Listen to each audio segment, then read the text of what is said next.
স্বাগতম জানাইছো মই দীক্ষিত শৰ্মা আৰু এই মুহূৰ্তৰ এটা গুৰুত্বপূৰ্ণ ৰাজনৈতিক বাতৰি দিব ওলাইছো বিটিসিত চৰকাৰ গঠন হোৱাৰ পাছতো যি বিটিসি চৰকাৰৰ প্ৰতি যি আক্ৰমণ আছিল সেই আক্ৰমণ এতিয়া অধিক তীব্ৰতৰ হৈ এইবাৰ আইনৰ দ্বাৰস্থ হোৱাৰ কথা ঘোষণা কৰিছে বিপিএফ দলৰ ফালৰ পৰা এই মুহূৰ্ততে ব্ৰেকিং নিউজটো আমি আপোনালোকলৈ আগবঢ়াইছো যে আইনৰ দ্বাৰস্থ হ'ব বিপিএফ মন্ত্ৰী প্ৰমিলা ৰাণী ব্ৰহ্মই কোকৰাঝাৰত এই কথা ঘোষণা কৰিছে বৰ্তমান যি বিটিসিত চৰকাৰ গঠন হৈছে তাৰ প্ৰসংগত মুখ খুলি এবাৰ মন্ত্ৰী প্ৰমিলা ৰাণী ব্ৰহ্মই স্পষ্ট কৰিলে যে এই চৰকাৰ গঠন প্ৰক্ৰিয়াৰ বিৰুদ্ধে আইনৰ দ্বাৰস্থ হ'ব চৰকাৰ গঠন প্ৰক্ৰিয়া এতিয়া পাবগৈ আদালত আৰু আদালতত দ্বাৰস্থ হোৱাৰ কথা ঘোষণা কৰিছে মন্ত্ৰী প্ৰমিলা ৰাণী ব্ৰহ্মই আইনে যি ৰায় দিয়ে আমি মানি চলিম মন্তব্য কৰিছে প্ৰমিলা ৰাণী ব্ৰহ্মই অগণতান্ত্ৰিক কাম কৰিছে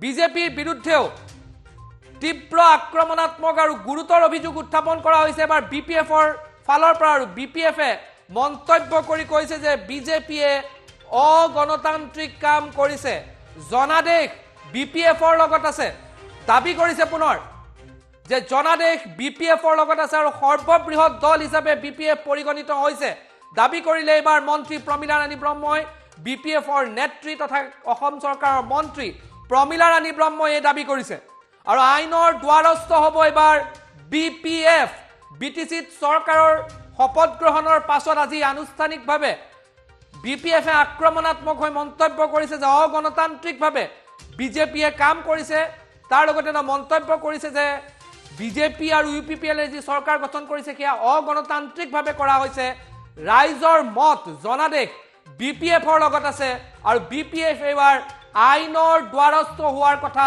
ঘোষণা কৰিছে মন্ত্ৰী প্ৰমিলা ৰাণী ব্ৰহ্মই কেইটামান মুহূৰ্তৰ আগতে কোকৰাঝাৰত এই গুৰুত্বপূৰ্ণ মন্তব্যটো কৰি বিজেপিৰ বিৰুদ্ধে গুৰুতৰ অভিযোগ উত্থাপন কৰি অগণতান্ত্ৰিকভাৱে চৰকাৰ গঠন কৰাৰ দাবী উত্থাপন কৰিছে এই অভিযোগ উত্থাপন কৰিছে প্ৰমিলা ৰাণী ব্ৰহ্মই আৰু আইনৰ দ্বাৰস্থ হোৱাৰ কথা ঘোষণা কৰিছে মন্ত্ৰী প্ৰমিলা ৰাণী ব্ৰহ্মই আৰু বিটিসিত চৰকাৰ গঠন প্ৰক্ৰিয়া এবাৰ বিপিএফে আদালতত বা আইনৰ দ্বাৰস্থ হোৱাৰ কথা আনুষ্ঠানিকভাৱে ঘোষণা কৰিছে মন্ত্ৰী প্ৰমিলা ৰাণী ব্ৰহ্মৰ মন্তব্য আহি পৰিছে মন্তব্য আগবঢ়াইছো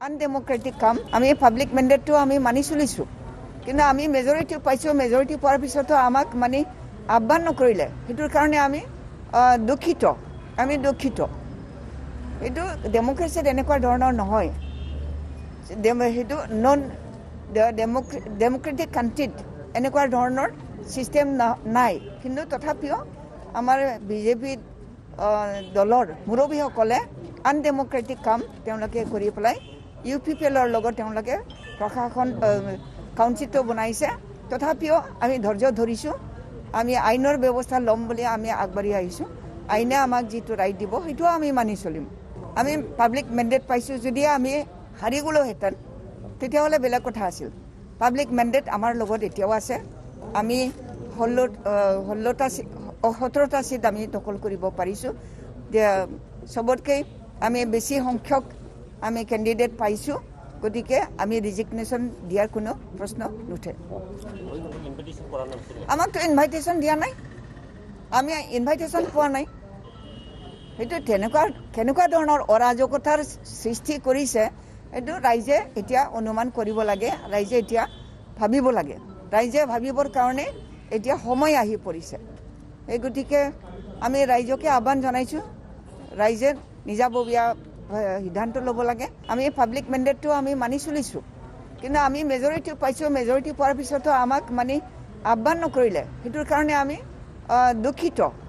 দুখিত এইটো ডেমক্ৰেচিত এনেকুৱা ধৰণৰ নহয় সেইটো নন ডেমক্ৰেটিক কাণ্ট্ৰিত এনেকুৱা ধৰণৰ ছিষ্টেম নাই কিন্তু তথাপিও আমাৰ বিজেপি দলৰ মুৰব্বীসকলে আনডেমক্ৰেটিক কাম তেওঁলোকে কৰি পেলাই ইউপিপিএলৰ লগত তেওঁলোকে প্ৰশাসন কাউন্সিলটো বনাইছে তথাপিও আমি ধৈৰ্য ধৰিছোঁ আমি আইনৰ ব্যৱস্থা ল'ম বুলি আমি আগবাঢ়ি আহিছোঁ আইনে আমাক যিটো ৰাইট দিব সেইটো আমি মানি চলিম আমি পাব্লিক মেন্ডেট পাইছোঁ যদি আমি হাৰি গ'লোহেঁতেন তেতিয়াহ'লে বেলেগ কথা আছিল পাব্লিক মেন্ডেট আমাৰ লগত এতিয়াও আছে আমি 17টা সিট আমি দখল কৰিব পাৰিছোঁ। সবতকৈ আমি বেছি সংখ্যক আমি কেণ্ডিডেট পাইছোঁ, গতিকে আমি ৰিজিগনেশ্যন দিয়াৰ কোনো প্ৰশ্ন নুঠে। আমাকতো ইনভাইটেশ্যন দিয়া নাই, আমি ইনভাইটেশ্যন পোৱা নাই। সেইটো কেনেকুৱা ধৰণৰ অৰাজকতাৰ সৃষ্টি কৰিছে এইটো ৰাইজে এতিয়া অনুমান কৰিব লাগে, ৰাইজে এতিয়া ভাবিব লাগে। ৰাইজে ভাবিবৰ কাৰণে এতিয়া সময় আহি পৰিছে। এই গতিকে আমি ৰাইজকে আহ্বান জনাইছোঁ, ৰাইজে নিজাববীয়া সিদ্ধান্ত ল'ব লাগে।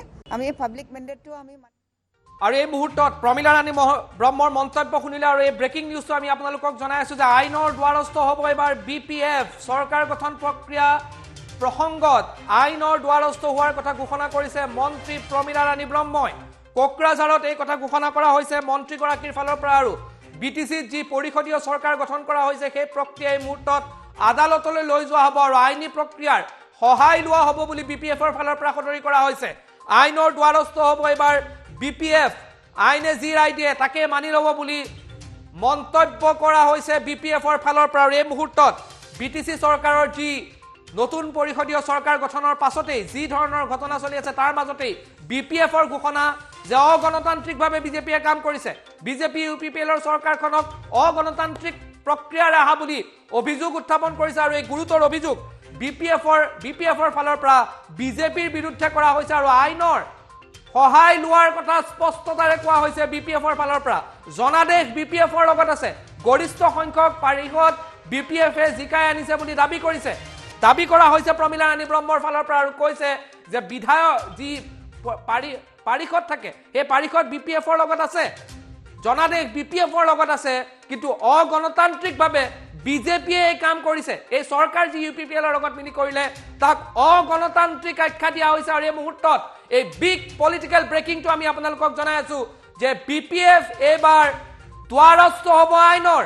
আদালতৰ ওচৰত যাব BPF। সম্পূৰ্ণ প্ৰক্ৰিয়াৰ বিৰুদ্ধে আদালতৰ ওচৰত আইনৰ দ্বাৰস্থ হোৱাৰ কথা এই মুহূৰ্তত ঘোষণা কৰা হৈছে BPFৰ ফালৰ পৰা। আৰু এই বিগ পলিটিকেল ব্ৰেকিং আমি আপোনালোকক জনাই আছো যে এই মুহূৰ্তত BTC চৰকাৰে কালি আনুষ্ঠানিকভাৱে শপত গ্ৰহণ কৰাৰ পাছত আজি কোকৰাঝাৰত কিছু সময়ৰ পূৰ্বে মন্ত্ৰী প্ৰমীলা ৰাণী ব্ৰহ্মই স্পষ্ট ঘোষণা কৰি ক'লে যে আইনৰ দ্বাৰস্থ হ'ব এবাৰ BPF।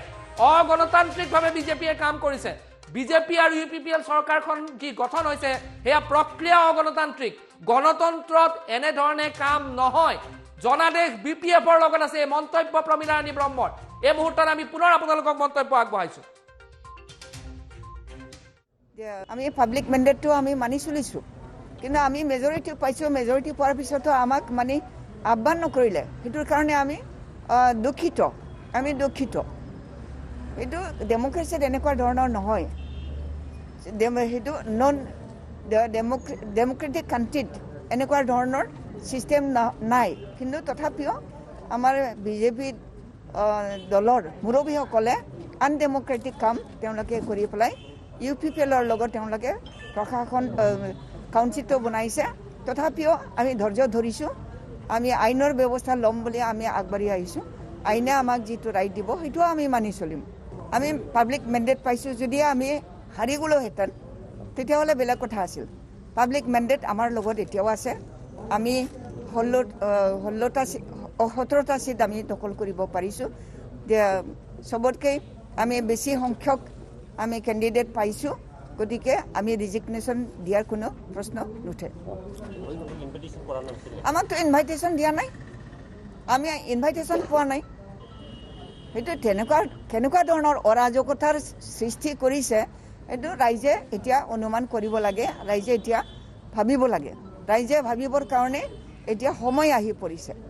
এই গতিকে আমি ৰাইজকে আহ্বান জনাইছোঁ, ৰাইজে নিজাববীয়া সিদ্ধান্ত ল'ব লাগে। আমি পাব্লিক মেণ্ডেটটো আমি মানি চলিছোঁ, কিন্তু আমি মেজৰিটি পাইছোঁ। মেজৰিটি পোৱাৰ পিছতো আমাক মানে আহ্বান নকৰিলে, সেইটোৰ কাৰণে আমি দুখিত। এইটো ডেম'ক্ৰেচিত এনেকুৱা ধৰণৰ নহয়। সেইটো ডেম'ক্ৰেটিক কাণ্ট্ৰিত এনেকুৱা ধৰণৰ ছিষ্টেম নাই। কিন্তু তথাপিও আমাৰ বিজেপি দলৰ মুৰব্বীসকলে আনডেম'ক্ৰেটিক কাম তেওঁলোকে কৰি পেলাই UPPLৰ লগত তেওঁলোকে প্ৰশাসন কাউন্সিলটো বনাইছে তথাপিও আমি ধৈৰ্য ধৰিছোঁ আমি আইনৰ ব্যৱস্থা ল'ম বুলি আমি আগবাঢ়ি আহিছোঁ আইনে আমাক যিটো ৰাইট দিব সেইটোও আমি মানি চলিম আমি পাব্লিক মেণ্ডেট পাইছোঁ যদি আমি হাৰি গ'লোহেঁতেন তেতিয়াহ'লে বেলেগ কথা আছিল পাব্লিক মেণ্ডেট আমাৰ লগত এতিয়াও আছে আমি 17টা চিট আমি দখল কৰিব পাৰিছোঁ চবতকৈ আমি বেছি সংখ্যক আমি কেণ্ডিডেট পাইছোঁ গতিকে আমি ৰিজিগনেশ্যন দিয়াৰ কোনো প্ৰশ্ন নুঠে আমাকতো ইনভাইটেশ্যন দিয়া নাই আমি ইনভাইটেশ্যন পোৱা নাই সেইটো কেনেকুৱা ধৰণৰ অৰাজকতাৰ সৃষ্টি কৰিছে এইটো ৰাইজে এতিয়া অনুমান কৰিব লাগে ৰাইজে এতিয়া ভাবিব লাগে ৰাইজে ভাবিবৰ কাৰণে এতিয়া সময় আহি পৰিছে এই গতিকে আমি ৰাইজকে আহ্বান জনাইছোঁ ৰাইজে নিজাববীয়া